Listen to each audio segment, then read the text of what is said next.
Sunday का ही दिन है और संडे के लिए आपको एक बहुत बुरी बात मैं आपको बता रहा हूं। अभी आपको पता है डब्ल्यूडब्ल्यूई का फॉर्मेट कैसे चेंज हुआ। डब्ल्यूडब्ल्यूई ने सैटरडेज को अपने कंट्री के हिसाब से, अपनी जगह के हिसाब से प्रीमियम लाइव इवेंट करवाना शुरू किया। उसकी वजह से हम जो है मस्त तरीके से संडे को देख लेते थे, वरना पहले संडे का शो फिर हम मंडे देखते थे। तो वो शेड्यूल में फिर आपको पता है संडे वाला दिन ऐसा होता है कि हाँ उस दिन अगर शो का तो मजा आएगा। अभी यूएफसी के प्रेसिडेंट डेना वाइट, जो कि आपको पता है यूएफसी डब्ल्यूडब्ल्यूई एक साथ ही है, ठीक है, उन्होंने ये बोला कि फ्राइडे को आप देखोगे पावर स्लैप जो थप्पड़ वाला है उनका, वो मतलब पता ही आपको ये भी एक स्पोर्ट है, पता नहीं क्या है स्पोर्ट जो भी होता है इसमें, मुझे नहीं पता, मैं देखता भी नहीं इसे। उसके बाद सैटरडे को है यूएफसी एंड देन उन्होंने बोला संडे को डब्ल्यूडब्ल्यूई होने वाला है। अब ये तो उन्होंने छाती चौड़ी करके बोला कि देखो हम तुम्हारे लिए जो है 3 दिन का पूरा मस्त एंटरटेनमेंट मजा सर्व कर रहे हैं। लेकिन यहाँ से अब ये कैलकुलेशन बैठ रही है कि भाई वहां संडे को हो रहा है तो फिर इसका मतलब कि अपने यहाँ ये मंडे को होगा सुबह सुबह। और ये डेना वाइट ने बोला है, और ये डेना वाइट ने कोई रूमर नहीं बोला, ये उनके बीच कोई डिस्कशन बैठ के हुई होगी तभी हुआ ऐसा। मैं तो कह रहा हूँ भाई इसके ऊपर तगड़ा वाला बैकलैश दिखा दो फैंस, क्योंकि बैकलैश मतलब बैकलैश वाला नहीं कि अपनी जैसे गुस्सा दिखा दो कि नहीं ये गलत है, क्योंकि यार मजा आ रहा था सैटरडेज को शोज देखने में। अब शायद ये जो लव स्टोरी है हमारी संडे को सुबह सुबह देखने की शोज को, वो यहाँ से एंड हो गई, लग तो ऐसे ही रहा है। तो संडे को संडे वाली बेकार चीज बता दी। Okay, hello chatters, my name is Rohit and you are watching Wrestle Chatter. Welcome है गाइस आपका वॉइस ऑफ रेसलिंग के एक और नए एपिसोड में। संडे तो है ही आज, और संडे तो शुरुआत से मैंने थोड़ा सा आपका बिगाड़ दिया, और काफी सारे डब्ल्यूडब्ल्यूई के अंदर लोगों का भी बिगड़ा है, क्योंकि 2 बहुत ही मेजर नेम्स को फायर किया गया। ये कोई टैलेंट नहीं है, पहले बताया तो ये कोई सुपरस्टार नहीं है, मतलब ये हैं डब्ल्यूडब्ल्यूई के ऑफिशियल्स जो कि back stage behind the scenes काम करते हैं। एक का नाम है माइकल लेविन, मुझे नहीं पता, मैं नाम पहली बार सुना, लेकिन ये पता चला कि ये जो है डब्ल्यूडब्ल्यूई के वाइस प्रेसिडेंट थे इंटरनेशनल इवेंट्स के, यानी बाहर डब्ल्यूडब्ल्यूई जो भी शोज इवेंट करवा रही है उनको देखने दुखने का काम अच्छे तरीके से करते थे। और दूसरा नाम तो भाई और ज्यादा शॉकिंग है, ये 26 साल तक डब्ल्यूडब्ल्यूई के लिए उन्होंने सर्व किया, जिनका नेम है स्टीव रूबिन, और ये senior director TV event relations थे डब्ल्यूडब्ल्यूई में, इनका काम था। तो अब इनको भी जो है कंपनी से निकाल दिया गया है। अभी ये कुछ ऐसा समझ में आ रहा है कि शायद जो विंस मैकमैन ने अपनी पूरी मैनेजमेंट बैठाई थी शायद वो विंस के हिसाब से चलती थी, इसलिए लोग अब तक थे। लेकिन अब क्योंकि सारी चीजें डब्ल्यूडब्ल्यूई में चेंज हो गई हैं, डब्ल्यूडब्ल्यूई जो है अंडर आ चुकी है टीकेओ के अंडरवेयर के, तो फिर ये जो चेंजेस हैं वो डब्ल्यूडब्ल्यूई अपने स्टाफ में लेके आ रही है। तो चलो भाई अभी पता नहीं क्या करेंगे, इतने टाइम उन्होंने डब्ल्यूडब्ल्यूई के लिए सर्व किया, इनका दूसरा कोई करियर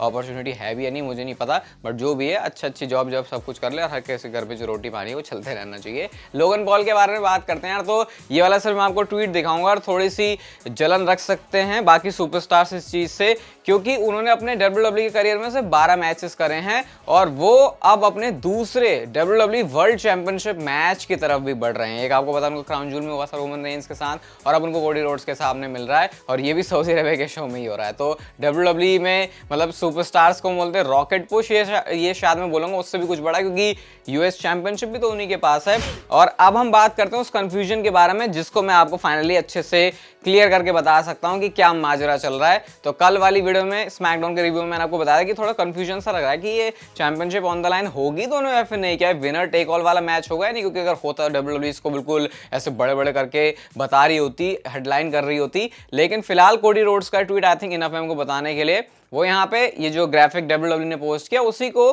कोट करते हुए लिखते हैं फॉर ऑल द गोल्ड। अब इससे तो शायद यही लग रहा है कि ये जो मैच है वो विनर टेक ऑल होने वाला है, और शायद चीज के ऊपर मैं आपको बिल्कुल नहीं छोड़ूंगा। लोगन पॉल की अब स्टोरी देखो, यहाँ पे वो लिखते हैं डबल चैंपियन इनकमिंग, और साथ में उनके पास यूएस टाइटल तो है ही, और उसके साथ साथ अनडिस्प्यूटेड चैंपियनशिप भी आ चुकी है। तो इसका मतलब क्लियर ही है भाई, ये मैच चैंपियनशिप दोनों बंदे ऑन द लाइन रखेंगे, और जो जीतेगा वो चैंपियनशिप जीत के चला जाएगा। और कोडी रोड्स ने फिर एक ट्वीट किया जहां पे वो 2 बेल्ट्स लिखते हैं, तो यहां से तो फिर ये आई थिंक क्लियर ही हो गया कि डब्ल्यूडब्ल्यूई ने इसको विनर टेक ऑल वाला मैच ही रखना है। अभी डब्ल्यूडब्ल्यूई चेंजेस वगैरह जरूर कर सकती है, लेकिन ये थोड़ा अजीब है कि अचानक से डब्ल्यूडब्ल्यूई ने ऐसा मैच बना दिया और विनर टेक ऑल, क्योंकि अभी से रेसलमेनिया होने के बाद कोई सोच रहा था कि कोई एक बंदा हो जिसके पास 2 चैंपियनशिप होगी, एक मिड कार्ड और वर्ल्ड टाइटल। तो ये चेंजेस तो डब्ल्यूडब्ल्यूई करती रहती है, और खैर ड्रामेटिक माहौल बन गया है, यही डब्ल्यूडब्ल्यूई को चाहिए भी होता है। डब्ल्यूडब्ल्यूई सुपरस्टार टामा टोंगा और उनके भैया टोंगा लोआ, उनका नाम डब्ल्यूडब्ल्यूई ने चेंज कर दिया। मैंने आपको 3-4 दिन पहले वीडियो में बताया था कि डब्ल्यूडब्ल्यूई ने 2 नामों के ट्रेडमार्क फाइल किए हैं, एक टांगा लोआ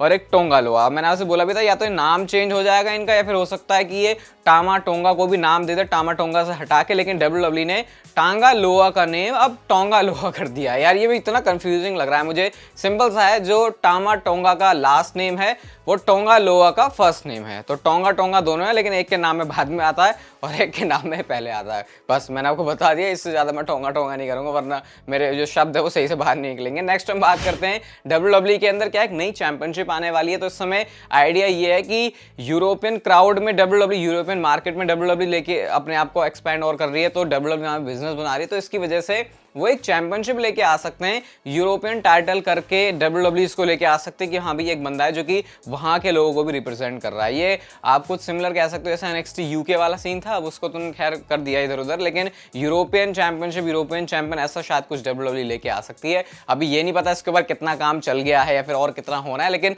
ऐसा कुछ आइडिया है WWE के पास। देखते हैं इस चीज को कब तक एग्जीक्यूट करते हैं। नेक्स्ट मैं आपको इससे पहले कि कुछ भी बोले एक ट्वीट दिखाता हूं जो कि ज़रूर न्यूज़ की तरफ से आता है, और ये लिखते हैं, there is a plan to get the US title of Logan Paul and put it onto a certain mega star in a mega match। अब इस ट्वीट को अगर हम समझने की कोशिश करें करंट सिनेरियो के हिसाब से, तो ये समझ में आ रहा है कि जो लोगन पॉल हैं उनके पास से US चैंपियनशिप जा रही है, और जो कोडी रोड्स हैं उनके पास चैंपियनशिप आ रही है, जो कि है मेगा स्टार, और ये है एक मेगा मैच। लेकिन अगर आप WWE के सुपरस्टार्स रोस्टर के ऊपर नजर दौड़ाओ, तो ये मेगा स्टार वाली टर्म तो किसी और सुपरस्टार के लिए जानी जाती है, जो नाम है LA नाइट का। तो यहाँ से इक्वेशन कुछ समझ में नहीं आ रही, और आपको पता भी है WWE ऐसे बड़े मौकों पर जब एक्सपेक्टेशन बहुत ज्यादा रहती है, अरे भाई कुछ तो अब तो होना ही है, या तो आर या पार, WWE कोई बीच का रास्ता निकाल लेती है, और वो है इस मैच को डिस्क्वालिफिकेशन कर देना, फिर कुछ भी इसमें ऐसा करना कि टाइटल लोगन पॉल का लोगन पॉल के पास रहे और जो कोडी रोड्स है उनका कोडी रोड्स के पास रहे। तो अगर ऐसा कुछ नहीं हो रहा, तो फिर मैं ये एज्यूम करके चल सकता हूं कि WWE ज्यादा भरोसा इस समय कोडी रोड्स के ऊपर कर रही है,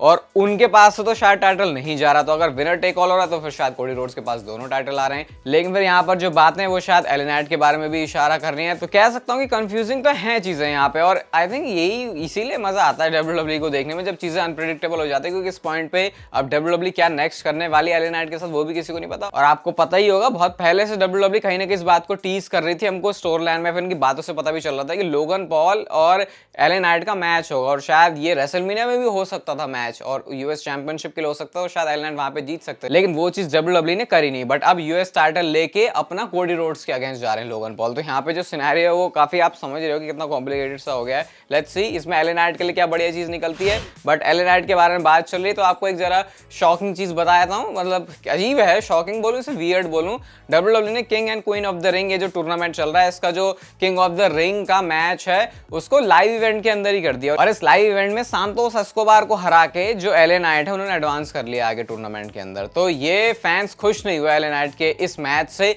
इसलिए नहीं कि मैच बेकार था, इसलिए कि इसको लाइव इवेंट में कर दिया तुमने। लोग कह रहे हैं भाई LA नाइट वो बंदा है जिसको लोग हमेशा ही चीयर करते हैं, उसको सपोर्ट करते हैं, जब उसको इतना सब कुछ मिल रहा है, तो वो ही क्यों वो बंदा बना जिसको टीवी पर मैच नहीं मिला, यानी कि क्योंकि एयर तो होता नहीं है, तो लाइव इवेंट ही था, बस WWE सोशल मीडिया पर जो है क्लिप्स वगैरह डाल देंगे, वही हो गया इनका मैच। तो लोग इस चीज से खुश नहीं है। Even we want LA night का भी जो हैशटैग है वो ट्रेंड कर रहा था, तो LA नाइट ऐसा लग रहा है कि शायद दोबारा से मोमेंटम पकड़ सकते हैं, और मोमेंटम उनके पास हो या फिर ना हो, वो सिर्फ अपनी प्रेजेंस से तो पूरा माहौल अपने फेवर में क्रिएट कर लेते हैं। पर देखते हैं WWE क्या करती है। मुझे ये सिमिलर लग रहा है रूसेफ डे से, अगर आपको याद होगा, तो जिसको WWE ने कभी एग्जीक्यूट किया ही नहीं, लेकिन वो विंस का टाइम था, ट्रिपल एच। हम आपसे थोड़ी अच्छी चीजों की उम्मीद करते हैं। हम चलते हैं अपनी अगली स्टोरी की तरफ, और एक स्पॉइलर है ये शायद रेसलमेनिया 41 के लिए, और जो चीज हमने रेसलमेनिया 40 में देखी शायद उसी चीज को कॉपी कर सकते हैं WWE रेसलमेनिया 41 में, और ये है ब्लड लाइन मैचेस। जैसे हमने नाइट 1 में भी ब्लड लाइन का मैच देखा, नाइट 2 में भी ब्लड लाइन का मैच देखा,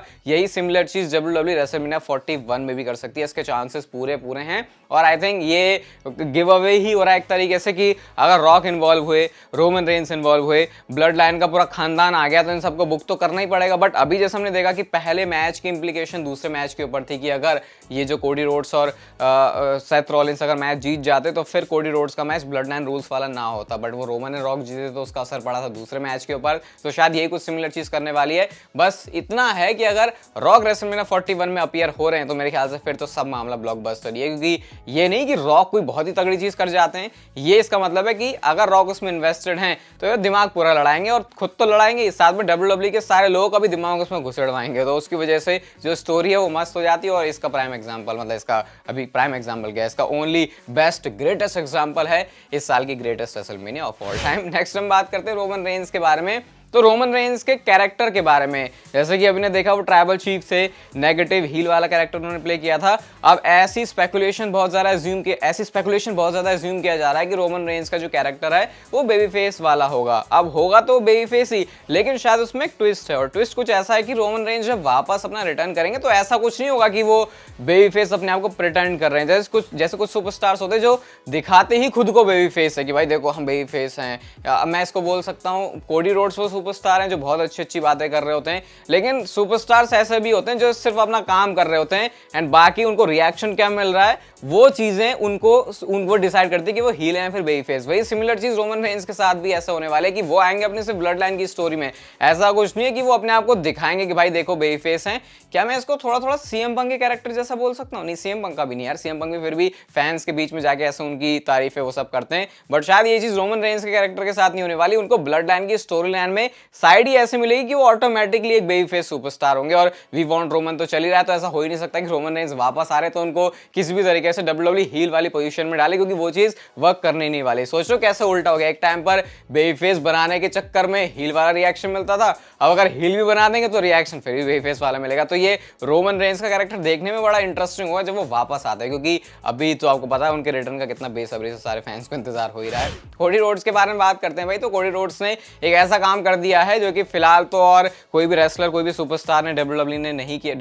नहीं किया है। फेनेटिक्स आपको पता है डब्ल्यूडब्ल्यूई के जो भी मर्च है उनके लिए रिस्पॉन्सिबल है इसको डिस्ट्रीब्यूट करने के लिए, तो उन्होंने उनके इंटरनली सोर्सेज की तरफ से बात पता चली कि कोडी रोड्स टॉप 10 की लिस्ट में ओनली रेसलर हैं जो कि आ पाए हैं। अब फेनेटिक्स क्योंकि काफी अलग अलग और स्पोर्ट्स की चीजें भी करती है, तो उसमें टॉप 10 की लिस्ट में कोडी रोड्स है और बाकी यहाँ पे कोई भी डब्ल्यूडब्ल्यूई का रेसलर नहीं है। तो इससे हम आइडिया लगा सकते हैं कि कोडी रोड्स की हाइप तो है भाई, मतलब लोग चाहे आप ऐसे कह लो यार, सोशल मीडिया पे लोग कमेंट कर रहे हैं बोरिंग वाले, बट अगर एट द एंड पेपर्स पर देखा जाए या फिर सेलिंग के बारे में प्रॉफिट लेने में आया जाए तो फिर कोडी रोड्स इस समय बहुत अच्छा काम कर रहे हैं, और शायद इसी वजह से डब्ल्यूडब्ल्यूई अभी उनके ऊपर पूरा भरोसा भी कर रही है। हम चलते हैं गाइस हमारी आज की नेक्स्ट फाइनल स्टोरी की तरफ, और ये एक इंटरेस्टिंग चीज है नोट करने के लिए, और ये आती कल के स्मैकडाउन से, और वो था पॉल हेमन और सोलो सिकोवा का सेगमेंट। जब हमने देखा था कि सोलो सिकोवा ने बोला था पॉल हेमन को कि रोमन रेंस हमारा टाइटल हारा है, उन्होंने रोमन का टाइटल नहीं बोला, तो यहां से पॉसिबली वो हिंट कर रहे हैं कि ब्लड लाइन फिर से एक बार अनडिस्प्यूटेड चैंपियनशिप के पीछे जाने वाली है।